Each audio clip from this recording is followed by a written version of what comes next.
If I can have your attention, please, we're going to go ahead and get started. Tonight's speaker is George King, and he's going to be speaking tonight on hydraulic fracturing.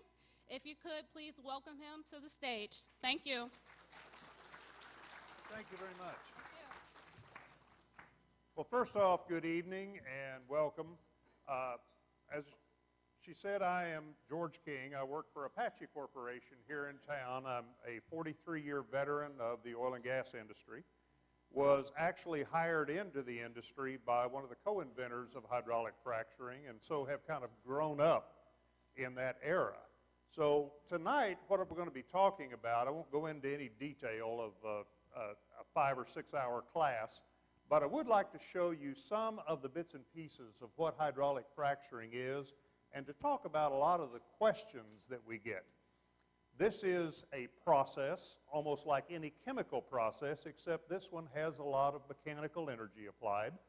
We still use a lot of chemicals, but we do one thing that most people don't do.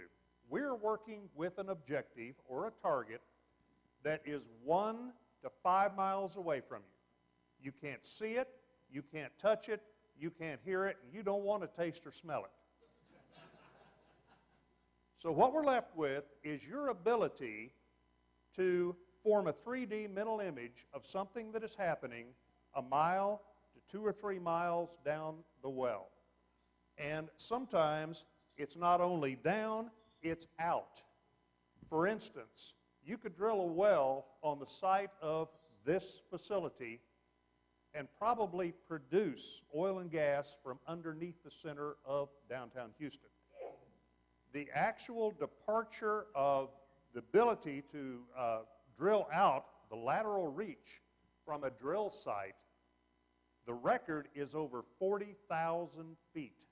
It's right at 8 miles out. The amount of work that we put into this as an industry over the years is truly enormous. A lot of people share the credit for this. Hydraulic fracturing is just one piece of what we do. It's the prospecting, it's the evaluation, it's the drilling, the fracturing, and probably the thing that gets the least attention but takes the longest is the production. And I'll show you in a little bit some of the timetables that it takes to actually get these things into practice and into use. And it does take a while. It takes an enormous amount of money. So what we're going to talk about tonight is one piece. It's a piece that's been under attack. And if you look at what we're doing, this looks pretty innocuous. This is a hydraulic fracture. You're looking at something from a downhole, side-looking television camera. And if you think that's new, these were made in the 1960s and 70s. AIChE was one of the first companies to actually develop that camera and put it downhole. And you'll see that the fracture here looks wide on this screen, but this is the scale that you're looking at here. So that fracture will be on the order of 1/100 of an inch to maybe 1/4 of an inch wide. The height is on the order of about 300 feet. We have difficulties getting a fracture to grow much more than that in many types of rocks. We'll talk a little bit about what limits a fracture growth. Once you are below about 2,000 to 3,000 feet, the odds of you being able to frack up into a water zone are virtually zero. There are a few cases, though, a few wells that should not be fractured, and we'll talk about those as well.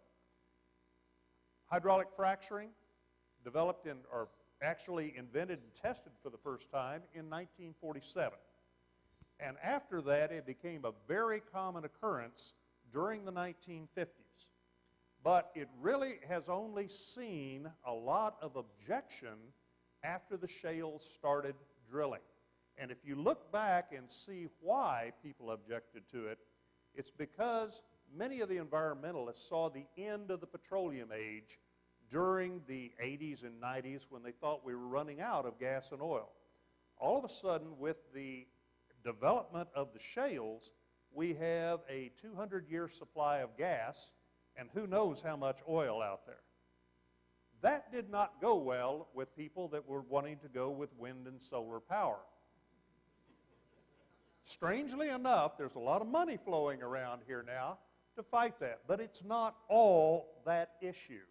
There have been some issues here where we really needed to do a whole lot better job, and I'll be talking about those as well.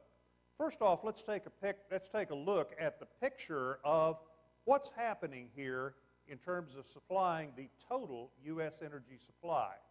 And if you look at it, oil and gas supplies over 60% of the total energy used in the United States. Coal adds another 20%, and then you have the renewables at 9% and nuclear at about 8%. If you look at the renewables here, from hydroelectric, wood, actually waste burning, and biofuels are fairly large. Wind energy is only 0.9%. So for wind to become important as an alternative energy, it's really going to have to step out. And if you read the studies on the wind energy, they say the best place is west of Chicago and, of course, south. And Texas, of course, has more wind energy production than virtually any other country and than almost any other state. Reverse that, any other state and most other countries. So we're seeing a lot of potential here, but some 90% has in some way either nuclear or the fossil fuels. That is where we're at right now. And about 80% of all U.S. oil, that requires fracturing. About 75% of the U.S. gas requires fracturing. Now, one of the reasons fracturing has come under attack, because that's what's supplying oil and gas in the United States. Now, we'll go a little further here. These are the major issues. Some of these are very, very real. And if you have any land around where they've developed some of these shale wells, first thing you're going to complain about is the congestion here and the truck traffic.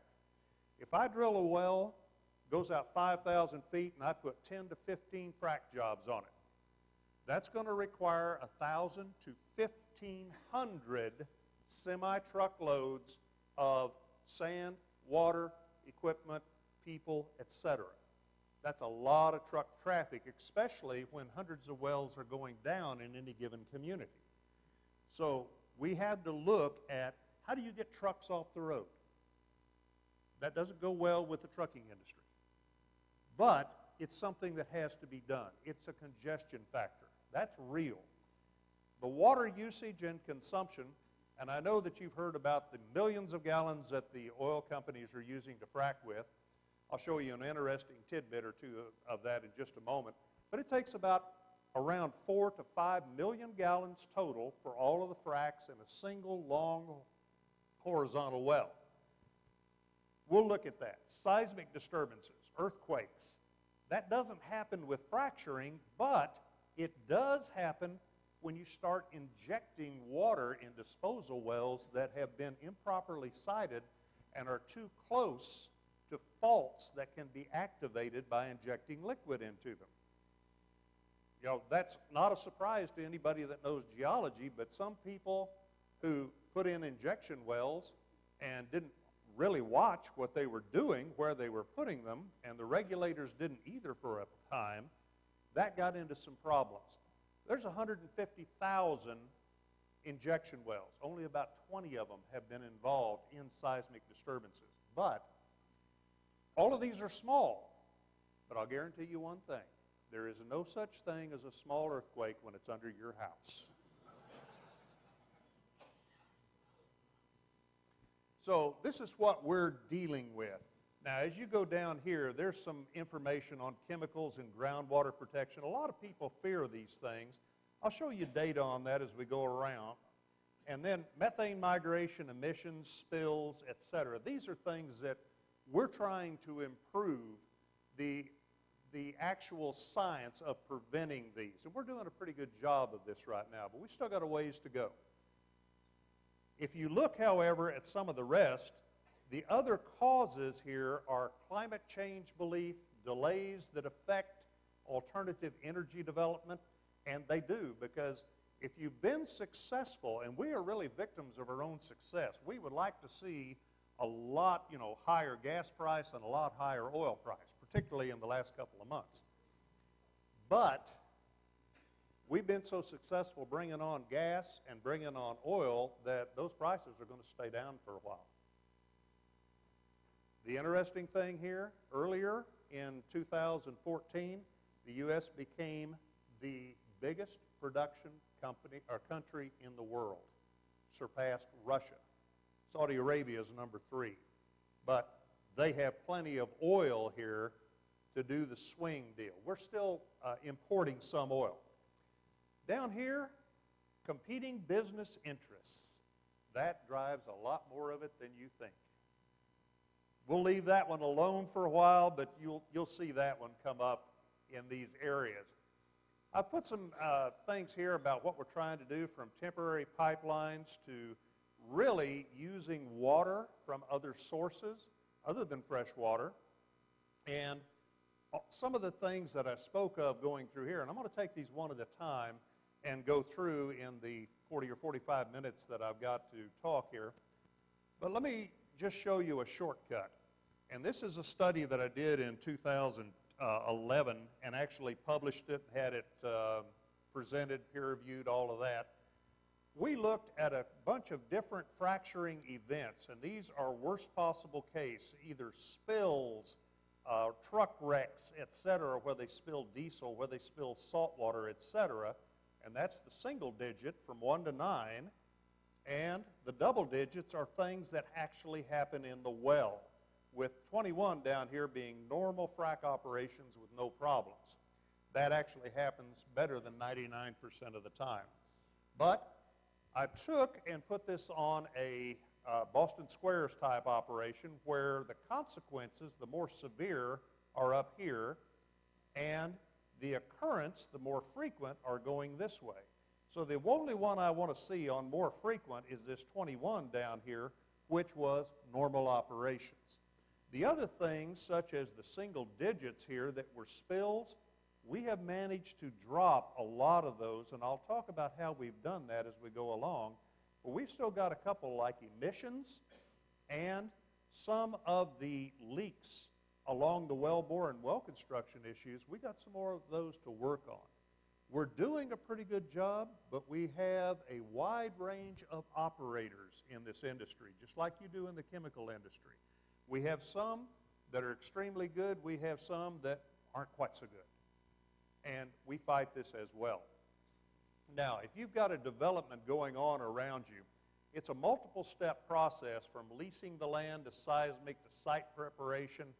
Drilling and well construction gets the most attention, but that's only about 2 to 4 weeks long for a single well. Then we get into the fracturing and all of this, but the big one here that may last for 20 years or more is the production thing down here. Most of the time, you won't even know that a well is on production. You might see some facilities or a pump jack, some surface equipment. You don't see much out of the wells. And that is when you know somebody's doing a good job.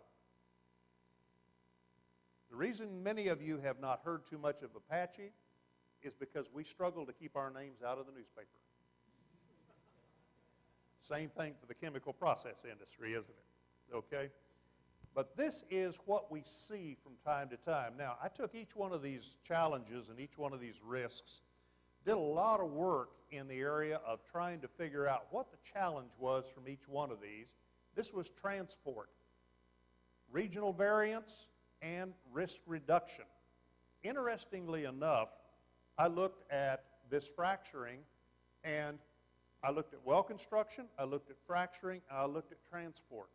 Transport was the biggest risk by over an order of magnitude in terms of potential for pollution, because the potential to get materials, toxins, etc., chemicals into groundwater happens when trucks wreck, when railroad cars go off the track, when tanks spring a leak. That's the big one. So really, this was the issue here, and we worked a lot on transport safety. Now, let's take that issue of water. People think that the oil companies use a huge amount of water for fracturing, and if you measure water by the gallon, it does. But let's take a look at some of the other things, and this is gallons per million BTU of energy that is produced. If you look at these things, the ones that take the water are your materials like corn ethanol and biodiesel. Those take huge amounts of water. Most of the rest, relatively low. Let's look at it in a table form, and you'll see here that natural gas uses 3 gallons of water per million, producing 1 million BTU, 3 gallons of water. Probably have more than that at 2 tables here tonight. Just think you can make 1 million BTU out of that. Now, looking at that, you're going, wait a minute, that's millions of gallons used in a single well. You're right. But every MCF, every 1,000 standard cubic feet, has 1 million BTU.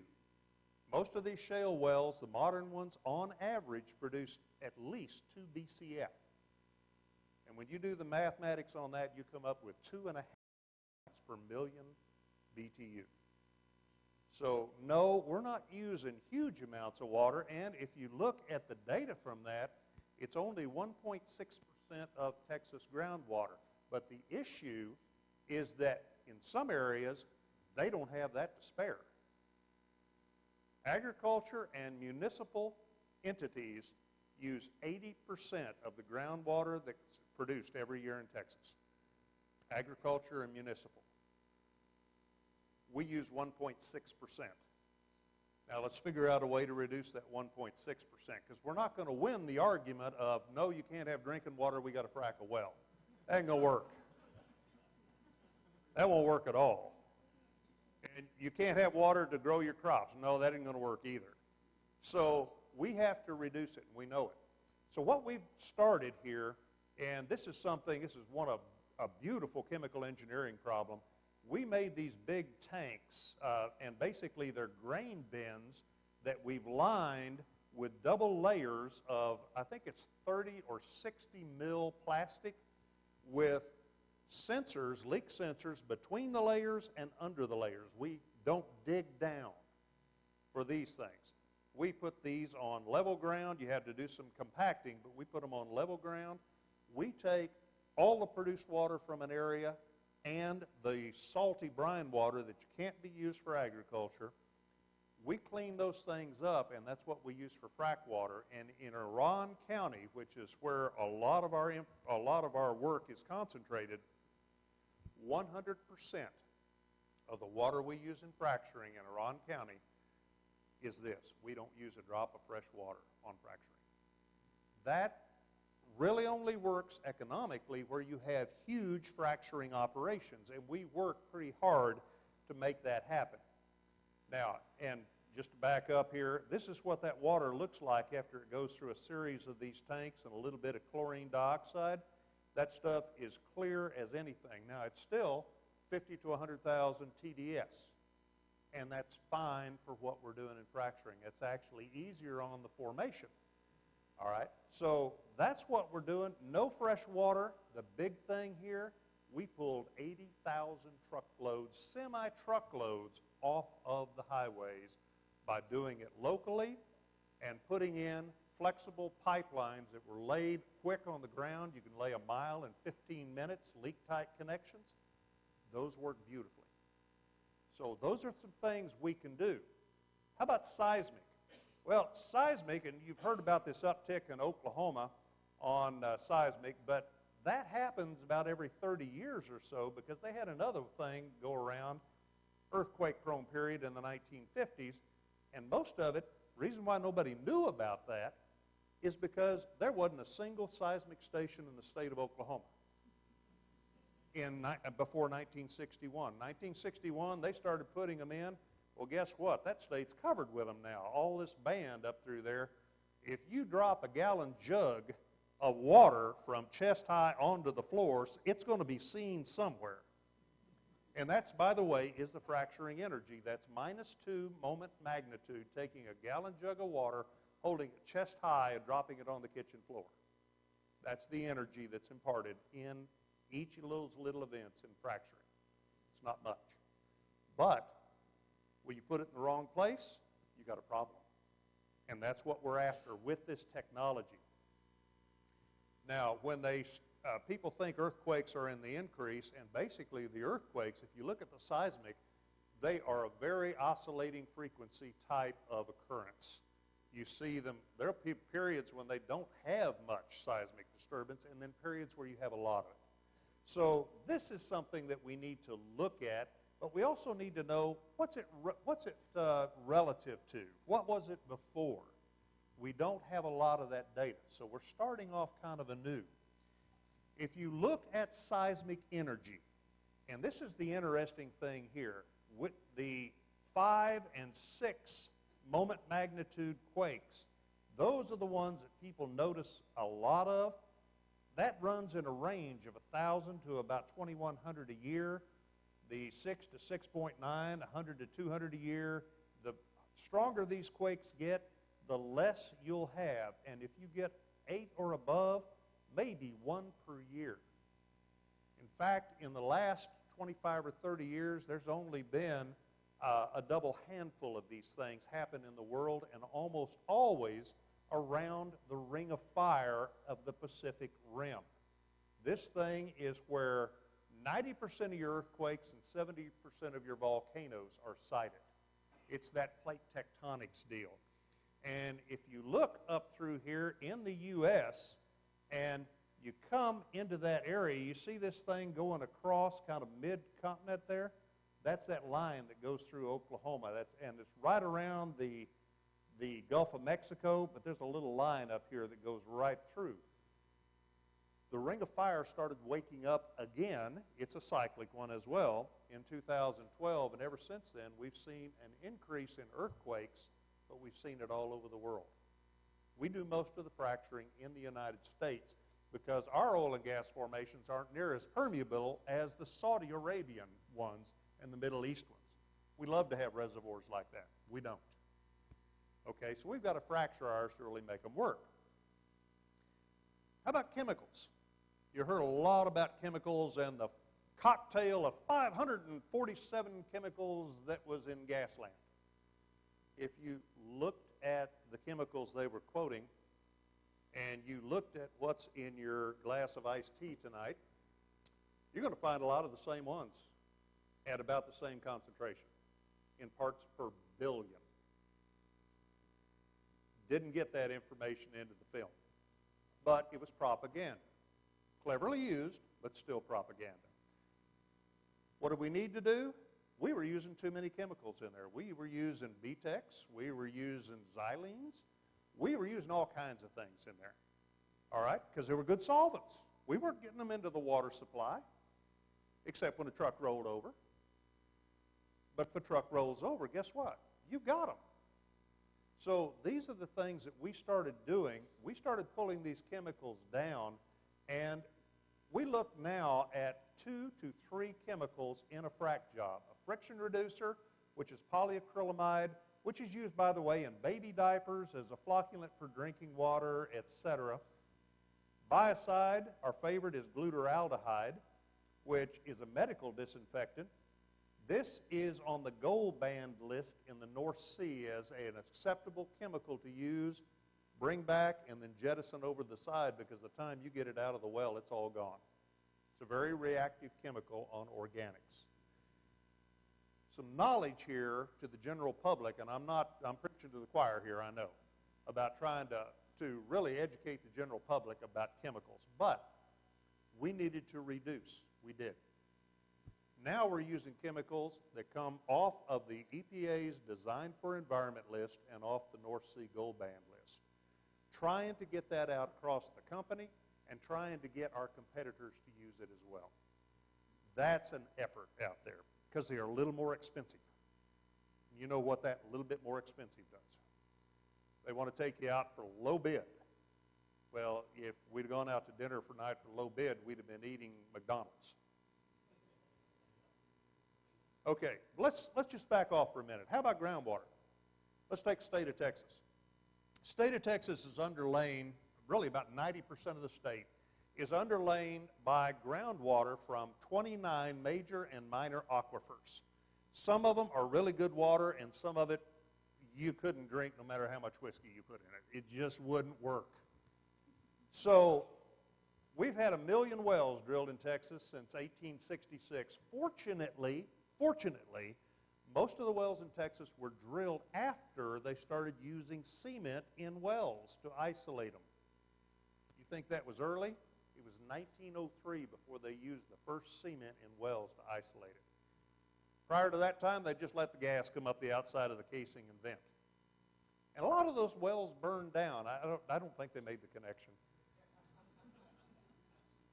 1 million penetrations through the major and minor aquifers.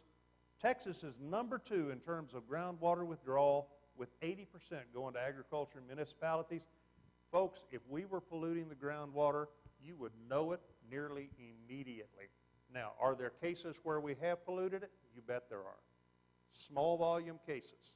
There's cases where the industry has had to go in and basically when we screw up and get some chemicals or salt, and it's mostly salt, out in these freshwater environments, we put a pump down, we bring that back in and get it out of there.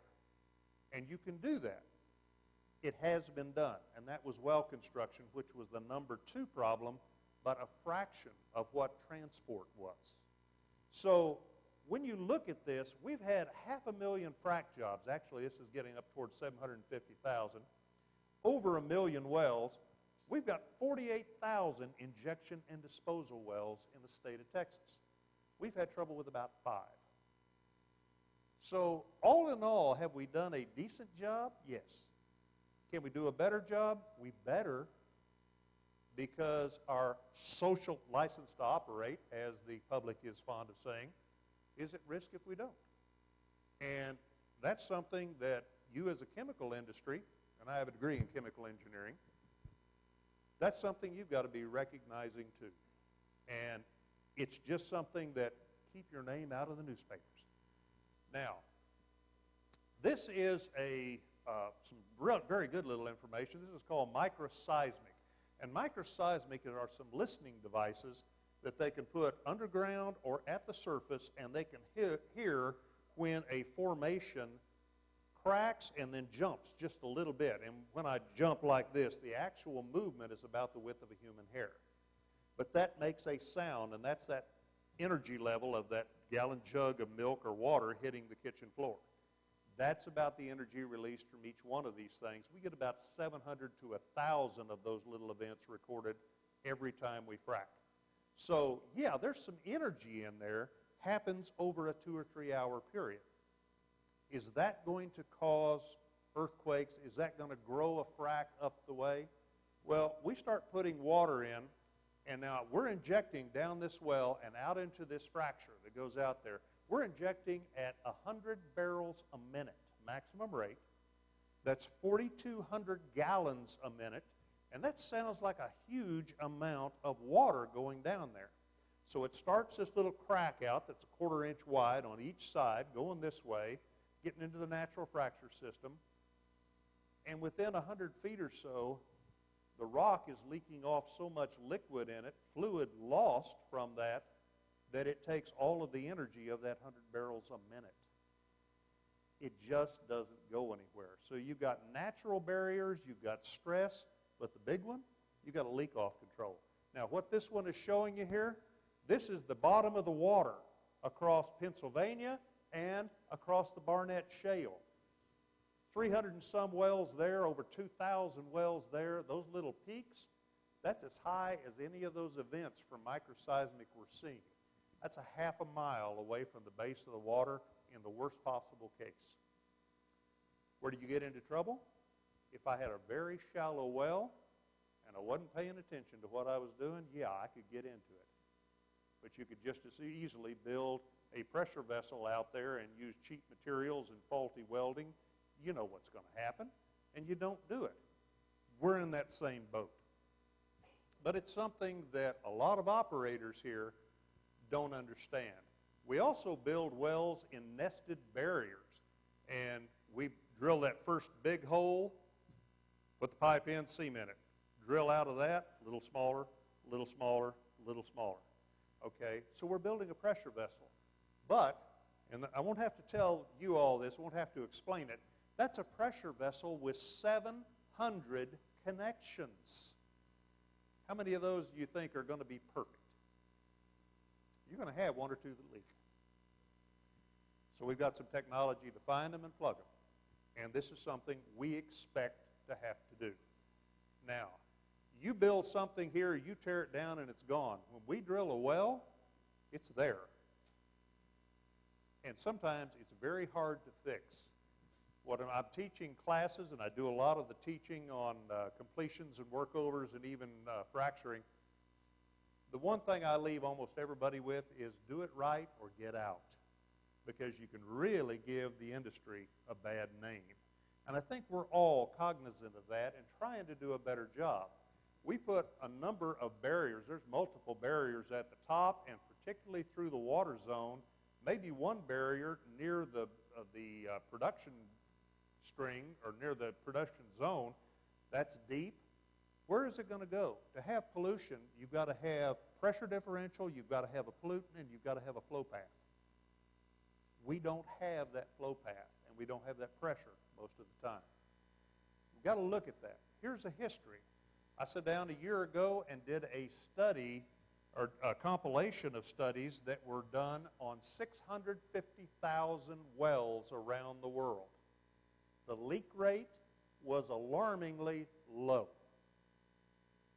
One thing that saved us, you start producing a well, it's high pressure. Every time you take a molecule of gas or a drop of liquid out of there, the pressure goes down. By the time that well's been produced for a while, if you have a leak, it's fluid leaking into the well. It isn't fluid leaking out of the well. We've got some problems still, but we're getting better and better, especially on these newer wells, integrity failure, and in the horizontal multi-fractured wells. People are ranting and raving about those. Every horizontal, the well goes down, kicks out, goes horizontal. Every one of those replaces 10 to 30 vertical wells. I got one penetration instead of 10 to 30. I've reduced risk. Now, if you look at that and you say, well, okay, I'm not sure I believe that, because I've heard about leaks in the Gulf of Mexico. Up until Macondo, which was unusual, this was the spill rate of produced fluid. 5/100,000ths of 1%. That was typical leak rate. Then Macondo came, and that well got away from them. And that changed the whole picture. That's what happens when you see something like that. And it's probable here that, yes, we could have some leaks. And by the way, if you don't do your maintenance, as you well know, you're going to have a bunch of leak rates. But that was over in Sumatra. It could be anywhere if you don't do it right. It doesn't take much cement. These are examples. This is real data from wells in southern Louisiana, Tuscaloosa, and the Port Hudson area, and out in the Matagorda area in the Gulf of Mexico. This is where you had isolation breakdown. This is the amount of cement that you had in that zone. And at 25 feet of cement, you had a lot of them break down. Once you got more than 25 feet of cement in that well, we didn't have any more problems. Quality of cement, it's quality of the people that are out there. That's the big thing. It can be done right. And if you look at well failures as we go along here, you'll see that the connections, that's what this is. That's the connections of pipe. That's not the leaking cement. That's our big problem. Gas migration, all right, inadequate annular cement, but more than anything, some of the early operators in that Marcellus shale weren't putting enough cement. They were bringing that cement to here rather than bringing it up into here. Human error. That's the way they were used to doing it. That's the way they did it, and it leaked like crazy, and the whole industry got a black eye. Now, methane seepage. This green area here, green and red, Outlined by this black line, those are the bulk of the wells drilled in North America. It's just a V shape, comes from up in Alberta, down through Texas, up into the Pennsylvania area right in here. But also, this is another almost overlying area. Guess what this is? Natural methane seepage. Well, why is the methane there? It's because the oil and gas were down there initially, and they're bubbling up through there. Very slow rate. The leak rate of natural seeps. Man doesn't have anything to do with this, except reducing them by producing that fluid. 5 to 15 BCF, billion cubic feet per day worldwide. That's what's coming up, per day. Now, gas migration, I could go through a lot of these things. It is, we've been knowing about it for years. Highest potential is when you don't have good regulation and you have a high number of uncharted well and mine locations. It comes out of the ground, it comes out of mines, it comes out of old wells. Where you have strong water well regulations and strong oil and gas well construction regulations, that's your best bet. 4.3 million wells drilled in the United States and Canada over the last several years. Guess how many water wells there are in the U.S. alone? 15.2 million. Built to no particular construction ethics and not inspected. You have a wreck, you spill there, those water wells are going to take that stuff right down into the groundwater. Be careful. Okay, those are some of the issues, and I've looked at a lot of these things. I'm going to look at this one, and this was the sabotage in Kuwait. This was the Macondo blowout. The biggest leak ever was 1910 when a drilling well blew out in California onshore. They used equipment to make dams, and they just pooled the oil up on the surface and pumped it out and sold it. Just barely made the papers. Okay? But notice that the natural seeps of the Gulf of Mexico every year, a lot of it comes down this ship channel, natural seeps, this isn't man dumping it. These are seeps from onshore that is 1/4 of Macondo coming into the Gulf of Mexico every single year. But it comes in slowly, dispersed over a large area, and guess what? The bacteria out there love it, and the seafood that eats, the little critters that eat that, they really love it too. So you have had your oil changed many times eating seafood. Hope you enjoyed your fish tonight. All right, risk, closing here. We like to use an ALARP, which is low as reasonably practicable, not possible, practicable. All right, this came from the North Sea. And we always operated in here in a professional acceptance level that, you were going to have some occurrence, we were going to handle that. Well, that's now moved down here. Widely accepted by the public is a much narrower band than what we accepted as professionals. And notice that as low as you would like to come when the risk is zero, you're never going to get there. Every human endeavor, every natural endeavor carries risk. We need to really work on getting it as low as possible. Real risk, transport, wrecks, road damage, etc., right on down the line. And the big problem, general ignorance, really on both sides of the issue. Okay, I think I finished mostly on time, maybe 2 minutes early. Let's take some questions. And by the way, this is the first frac job. In 1947, I actually worked with some of the guys that were on this, and it looked like they were on this.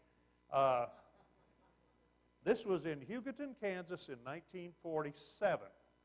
And the outcome of this, the summary of this project, the very first frac ever, and you can see how successful it's become today, but the very first ever, the guy that hired me in, he was on this job, and he said, we decided after this job that it would never compete with acidizing. Well, things change. Technology gets improved, and we're still doing it. That's it. Yeah.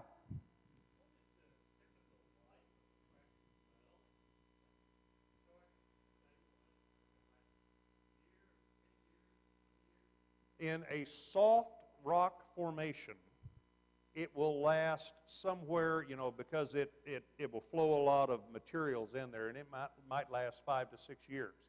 But in a hard rock formation, like a tight gas sand, for example, southern Oklahoma, Rocky Mountains, etc., the oldest one I know of right now is still producing at 54 years old. When they brought tight gas on and started fracturing those things, they said it'll last 10 to 15 years. And at 15, they said it's going to last 20 to 25. Well, now they're saying it'll last 50 to 60 years. But soft formations last a lot less than others because eventually it's going to flow around that sand propping in there, going to come back together, and if you haven't produced your reserves by then, if it's uneconomic, you're going to shut that well. You're going to actually go ahead and cement it up and seal it. And that's basically a pretty good idea.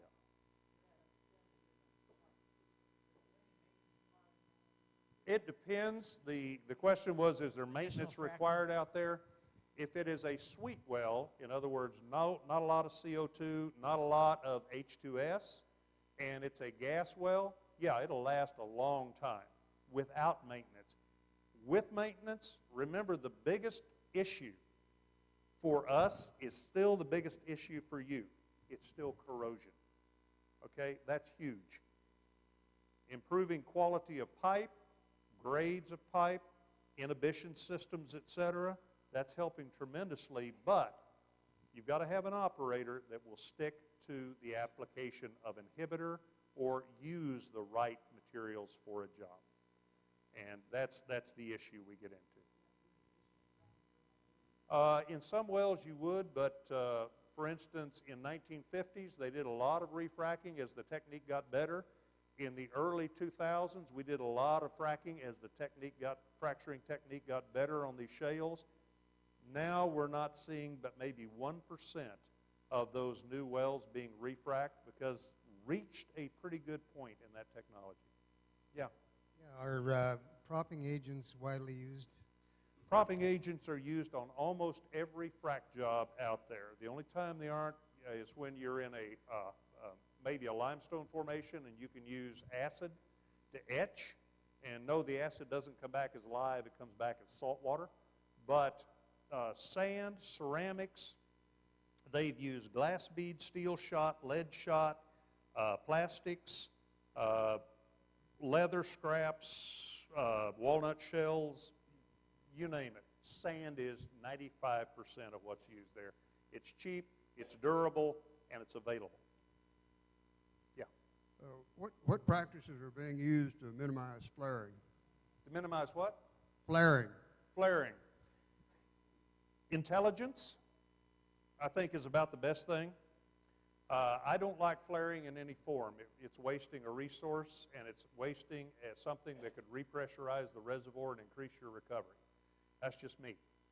But basically, they flare when they feel that, oh, I got to get rid of that gas so I can get the oil. Well, you're wasting something here that could be reused. Now it's with regulations. They're laying pipelines to where they can get that to market. They are coming up with devices which can actually go gas to liquids, and that's something I would love to see a lot more work on, but with the technology, with the cost of it right now, I mean the value of the oil dropping, value of the gas maintaining still low, it's really hard to work that problem economically, but I would love to see that one go even further. Question Yeah. about I'm sorry, go ahead, the mic. question about logistics. You have, I guess, sand, water, and oil to move, and most of everything is being moved by truck.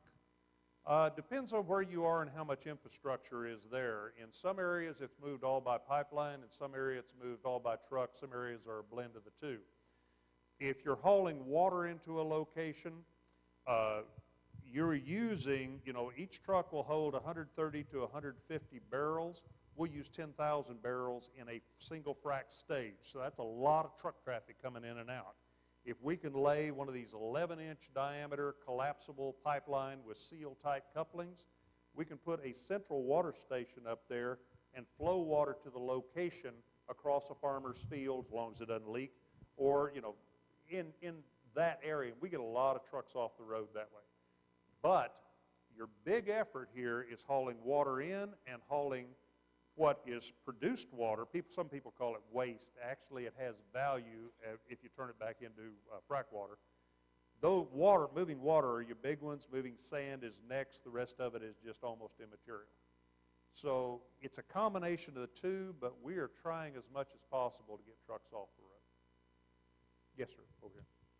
First, thanks for the illumination on some of these topics. You had mentioned before, obviously the tremendous success has helped to drive down overall pricing. And without, trying to get into specifics, can you give us some sense of, I hear everything from the fracking is going to come to a screeching halt to, no, it's going to keep going. Can you give us some sense of what's going on out there in the oil patch? It's not so much in the oil patch as it is in the political structure. New York is going to ban it. Well, there's not a huge amount of gas there, but there is some. But that's, I think, due to NIMBYism, the not in my backyard. In California, it's bananaism. Build absolutely nothing next to anything.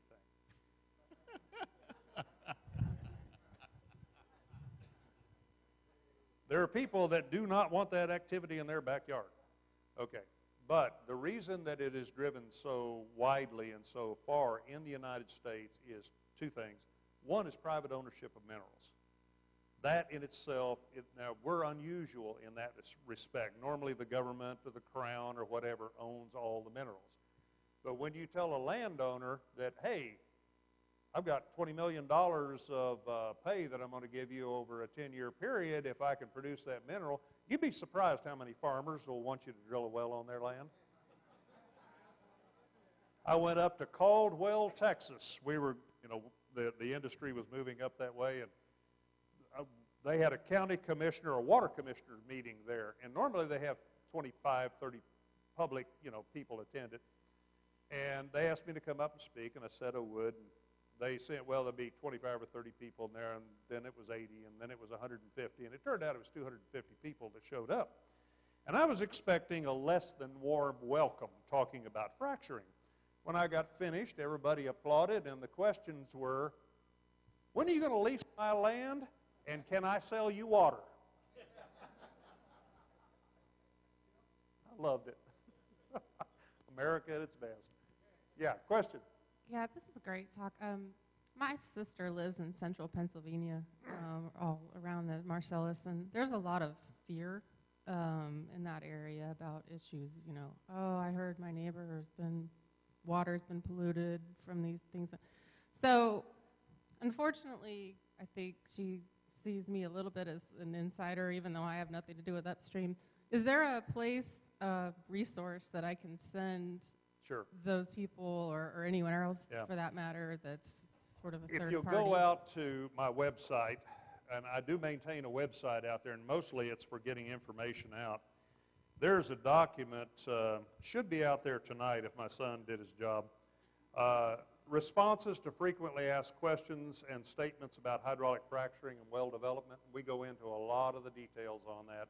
And basically for the references there, I don't use a lot of industry reports. I use government and academic studies. So I think that might help. And my website out there, if you'll put my name, George King, petroleum engineer, on Google, it'll bring up my website.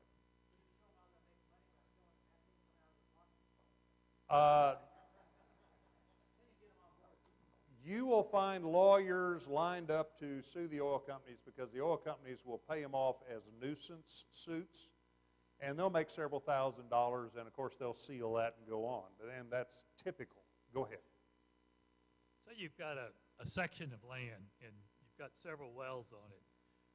How close can these wells be spaced together? Do you put one every 10 acres or one every 20 acres when you're fracturing, going out horizontally? It depends on the type of reservoir you're in, and it also depends on the regulations from, say, the Texas Railroad Commission, which you wonder why it's called the Railroad Commission when it handles oil and gas, but they used to haul the oil and gas before the pipelines, but that's what it's called. All right. They set the spacing, and you can experiment with that spacing, you know, backwards and forwards, but companies have found that for a particular formation, you don't want to get them too close, you don't want to get them too far away, and it's really a function of the character of that formation. Okay. Yeah, go ahead.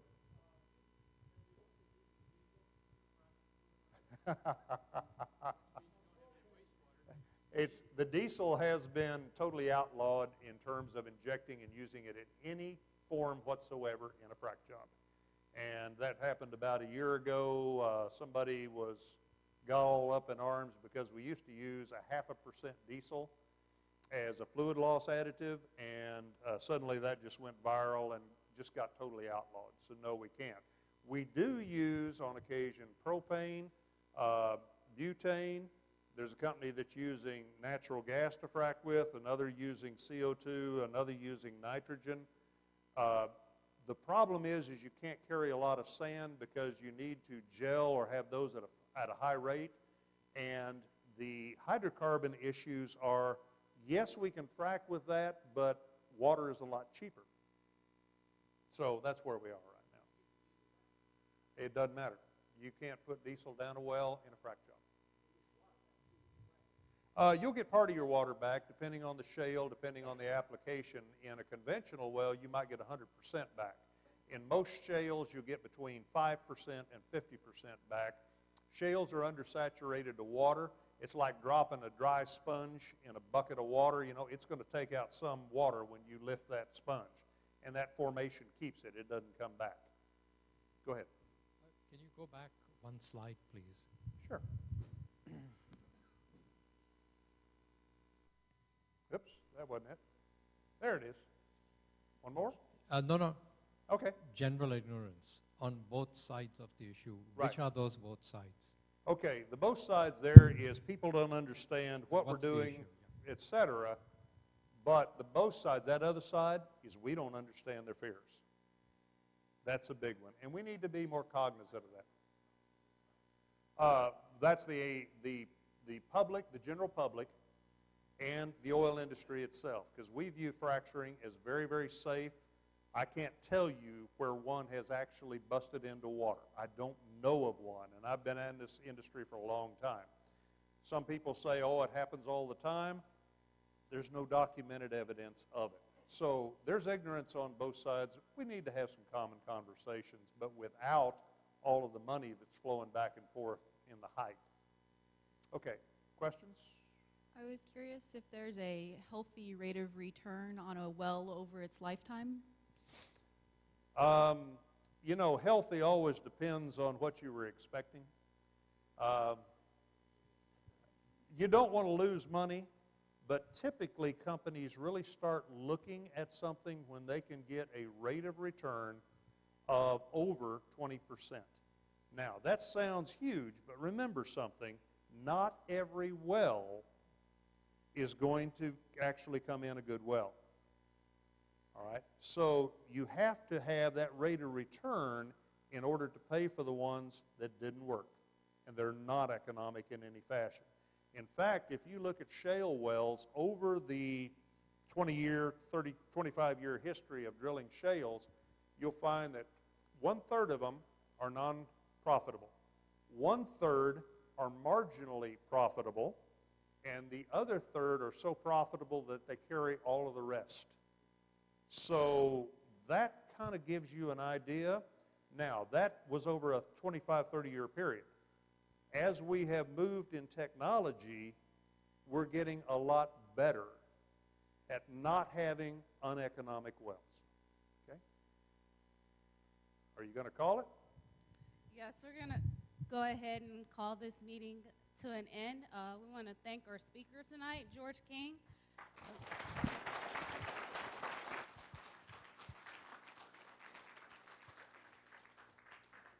I believe he did a very excellent job tonight, and it was a very interesting presentation.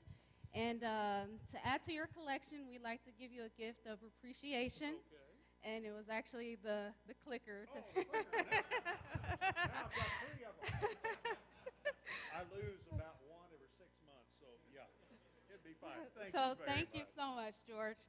And also for all of you, we'd love to see you again on Saturday. If you can make the planning meeting, we'd like to have you involved so you can help. We can have additional presentations like this. So hope to. Thank you.